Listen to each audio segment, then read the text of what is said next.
They walked in like ghosts. 12 years gone, and suddenly they appeared at my grandfather's will reading as if they'd never left me behind. My parents.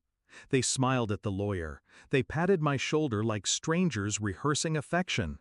And when the executor read the numbers, $11 million, the mansion, the estate, they leaned back, smug.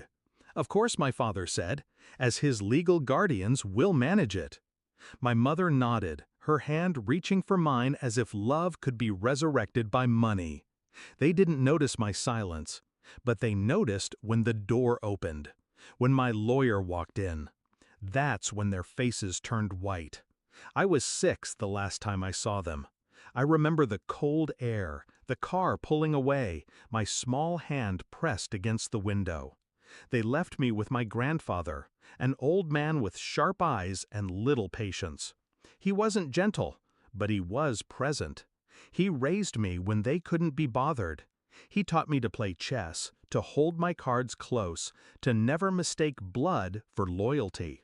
At night, when I asked why my parents left, he would pour another drink and say, "People don't change, they reveal." I didn't understand then, I do now. I used to wait for them. Birthdays, holidays, a letter, a call, anything. Nothing came. I grew up with silence where love should have been. Silence and my grandfather's lessons. So when he died, I wasn't broken. I was prepared. And when I saw them walk into that room after 12 years, dressed in expensive coats, faces glowing with entitlement, something in me didn't ache. It sharpened. I'd already suspected they would come. Vultures always smell the corpse before the burial. That's why I planned. The will wasn't simple. My grandfather made sure of it. He left everything to me, but only if I was legally independent. Otherwise, guardianship could interfere. He anticipated them. So did I. My lawyer wasn't just any lawyer. He was the one my grandfather trusted most. The one who knew the history. The one who had handled the paperwork 12 years ago, when my parents abandoned me. That document, signed and sealed, stripped them of guardianship. They had no rights, no claim. And he carried it into the room like a weapon. I watched their confidence drain as the papers hit the table. My father's hand twitched.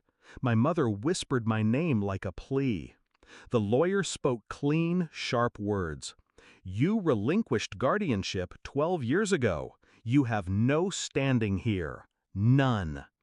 The silence that followed was heavier than any scream. Their faces crumbled. The millions they thought were theirs dissolved in front of them. And all I did was sit still, let them drown in it. My father tried first. Anger. "This is a mistake. He's still a child. He can't manage this." I met his eyes, steady. "I've been managing myself since the day you left." Then my mother. Tears.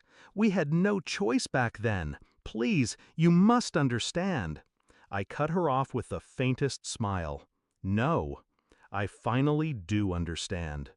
The meeting ended quickly after that. They left in silence, their coats heavy on their shoulders, their pride shattered. And me? I stayed in the chair, breathing slow, steady. The mansion, the fortune, the freedom. All of it was mine, not because of luck, but because I'd learned their lesson better than they ever intended. People ask if I miss them. If some part of me longs for reconciliation, I don't. Because family isn't blood. Family is presence. And the ones who leave don't get to return when there's something to claim.